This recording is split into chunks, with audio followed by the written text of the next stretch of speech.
இப்போ நம்ம கேவோட 2வது ஹாலில் இருக்கோம். இந்த கேவ் உள்ளே வந்து நம்ம 3 வகையான உருவங்களை வந்து பார்க்கலாம். ஒன்று வந்து ஸ்டாலகைட்ஸ், இன்னொன்று வந்து ஸ்டாலகமைட்ஸ், இன்னொன்று வந்து காலம்ஸ்னு சொல்கிறாங்க. ஸ்டாலகைட்ஸ் வந்து மேலே இருந்து கீழே வளருமா, ஸ்டாலகமைட்ஸ் வந்து தரையிலேருந்து மேலே பார்த்த மாதிரி வளருமா, 3வது வந்து தரையிலேருந்து சீலிங் வரைக்கும் தொடுற அளவுக்கு வளருமா. இது வந்து காலம்ஸ்னு சொல்கிறாங்க.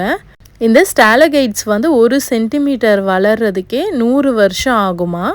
இந்த கேவோட ஏஜ் எப்படியும் வந்து ஒரு 65 மில்லியன் இயர்ஸ் ஓல்டு இருக்குமா. சூர்ச்கலான ஒரு ஜார்ஜியன் ஸ்வீட் இருக்கான், அது உள்ளே வந்து ஆலமண்ட்ஸ்லாம் இருக்குமா.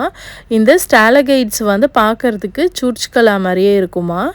இந்த கேவோட ஸ்டார்டிங்கில் தான் நம்ம இருக்கோம். இன்னும் இந்த கேவ் உள்ள நிறைய அழகான இடம்லாம் இருக்குதுன்னு சொல்கிறாங்க.